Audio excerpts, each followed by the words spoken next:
Ia uite, când pui avariile se face super ușor. Chestia asta pare ea sticlă, dar e plastic.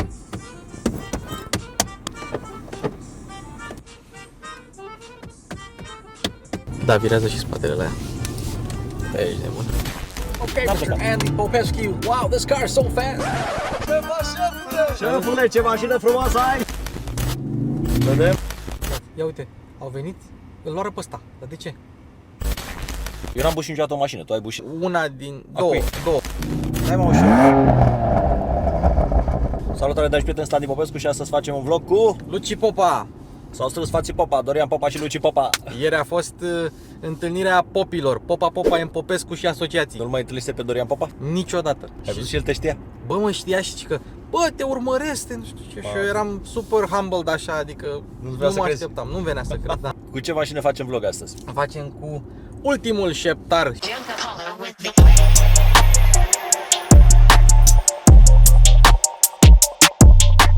Și știi de ce îmi place că e ultimul șeptar și că nu e i7, că nu e electric. Și mă bucur că e diesel, e 740D cu pacheteme exact. Bă, pe sufletul românului, mă. Pe sufletul românului și pe sufletul meu. Nu mi-aș lua i7, nu mi-aș lua plug-in hybrid. V8 nu se vinde la noi, așa că... Dieselache. Dieselache, exact ce trebuie. Dieselache de 3 litri. De 3 litri, 2 turbine. Ia calcul, să vedem. Calcul? Ce-a făcut, mă? Unde? Bă.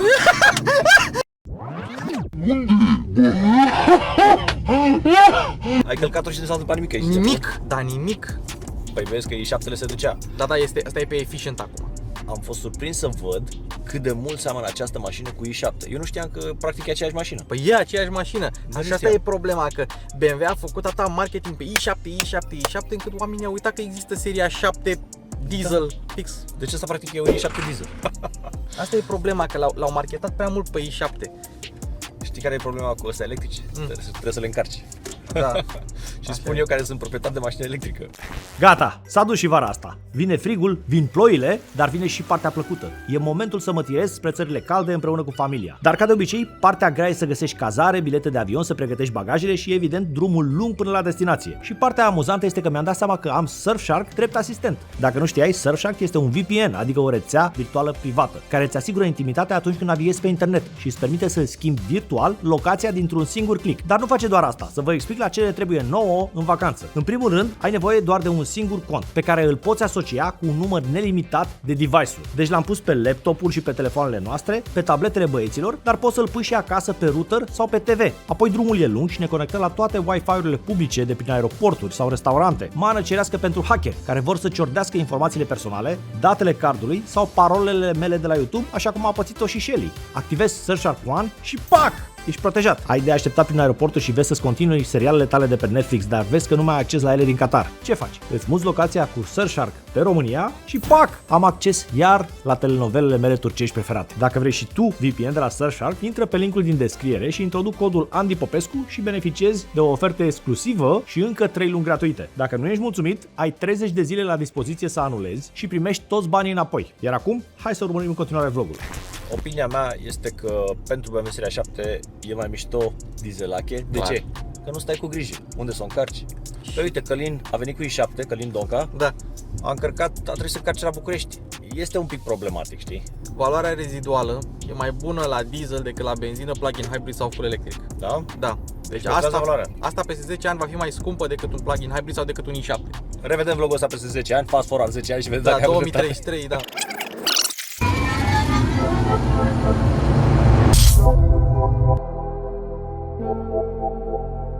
Uite cât de bine trece peste gropile astea. Deci nu le simți. Nu. Bune, îmi place mașina. Dar direcție și pe puntea spate și virează foarte ușor Și pentru... se simte chestia asta. Da. Că făceai mai devreme așa. Făceam mai devreme, uite și tu cum virează. Hai mă ușor că nu vreau să Suntem cu barca. bușim mașina. Așa făcea nu e Titanic mașina înainte. noastră, este mașina celor de la Privilege Auto, Da? care au fost de ajuns de înțelegători să ne dea mașina. Le mulțumim pe această cale. Și așa că hai să nu bușim mașina, chiar dacă are casco sau ce. Eu n-am bușit niciodată o mașină, tu ai bușit. Am bușit una din... Două. Două din 1213. Vezi? Nu e mai puțin de 2 la 1000. Adică... Hai, spune-ne ceva despre mașina asta. Când a apărut ultimul seria 7? Păi ia cu 5 minute, deci undeva în 2022 2022, deci acum un an. Acum un an, da, doar că primele livrări au ajuns la noi în 2023. Mașinile de clienți, nu o să găsești seria 7 2022. Producția a început, găsești pe seria de șasiu decembrie 2022 sau noiembrie 2022, dar asta e 2023. 100% sigur. E o mașină nouă, fresh, cu toată tehnologia pe care unii ar putea o critica că e prea multă. 3000 diesel, 2 turbine și e și mild hybrid. Și acum pentru prima dată puterea de mild hybrid se adaugă la aia termică, știi? Deci mașina are 286 de cai diesel, 650 Nm, Plus 18 cai și 200 Nm.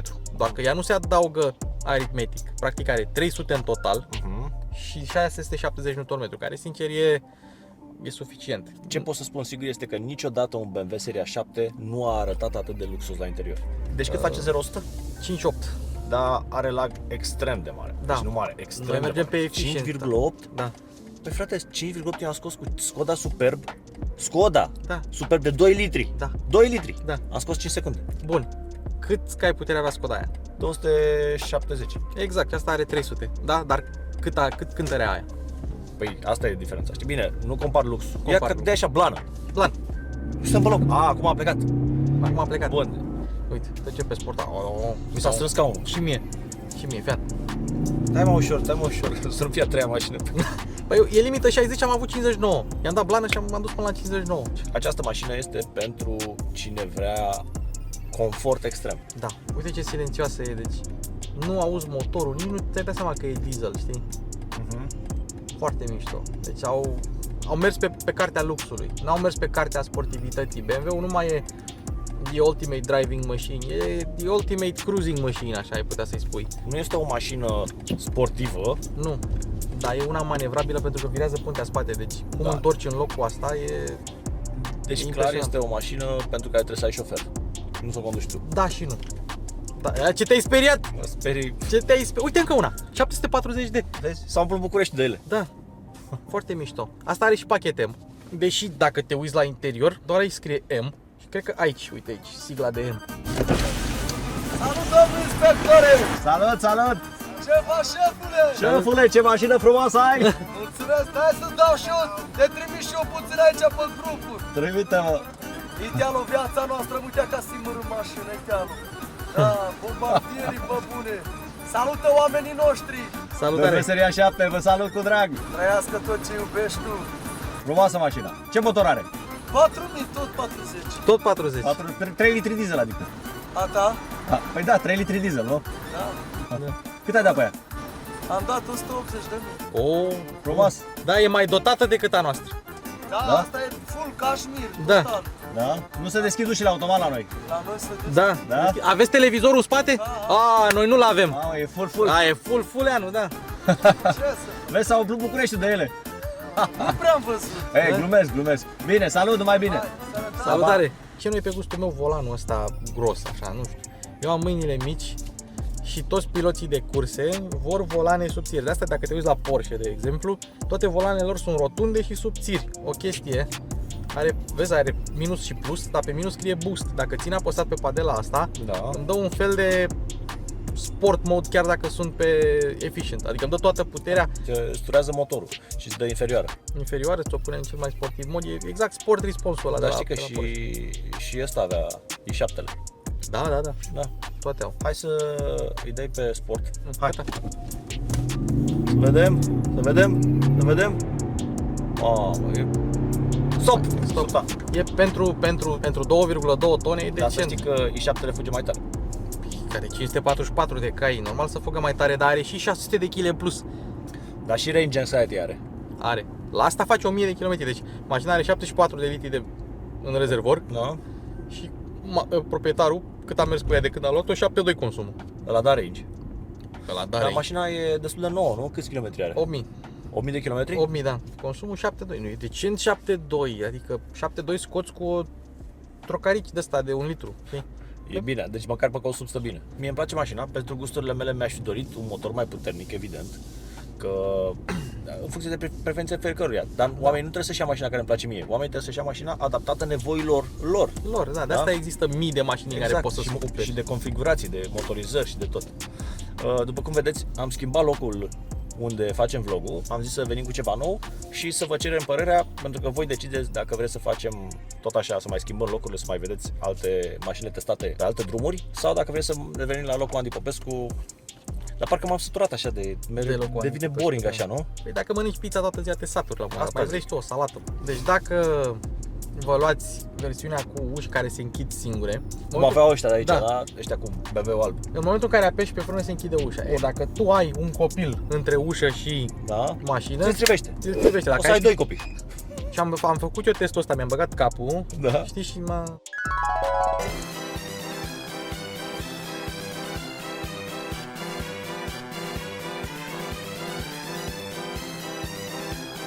Și? Te-a durut? Un pic.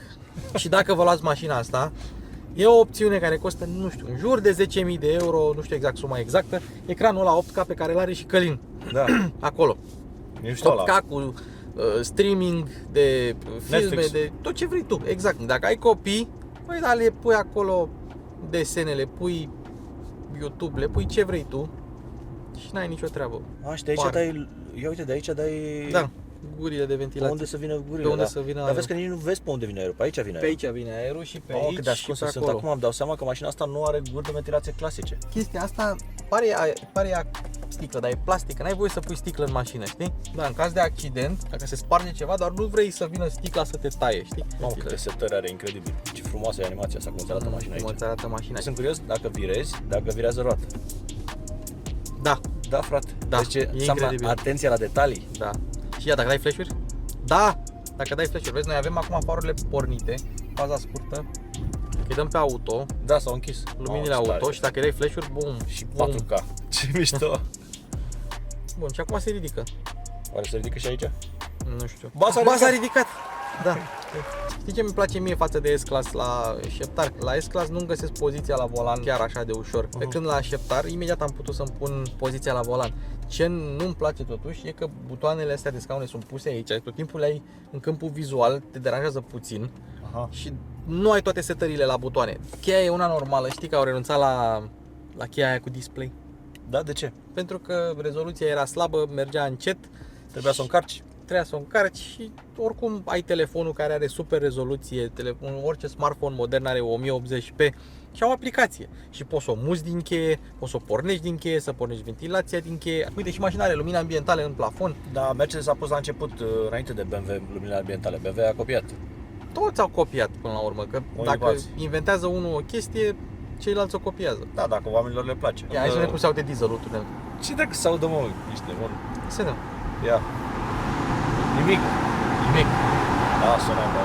Bine, e normal să nu se audă nimic, asta nu e o mașină sport. O să intre la reducere de luni, 149.900 TVA inclus. Deci Mașina asta? 150.000. Da. Am avut dreptate. Am zis că e 150.000. Ai văzut ce ai ghicit-o? Știi că acum toate sunt long version, nu mai există Da? short version. Pe bune? Da, Chiar pentru- am observat că era long. Ai super mult loc în spate. Nu mai există LD, știi, 740 LD sau 700 și este pentru chinezi. Pentru că clientul ideal al Da. mașinii astea este un client chinez de 38 de ani. Ăsta este Și câți centimetri? cam cât mine așa, 1,64.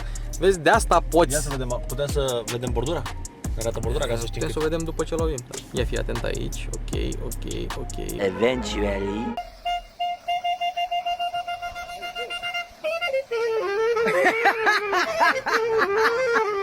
Am revenit să văd și eu ce știe să fac această mașină. Aceasta nu este mașina mea, este o mașină pe care am luat-o de la Privilege Auto. Au un showroom cu mașini premium și luxury, mașini noi și rulate, ce beneficiază de garanție și istoric certificat. Soluții de finanțare rapide, leasing și credit cu costuri preferențiale. Servicii de buyback.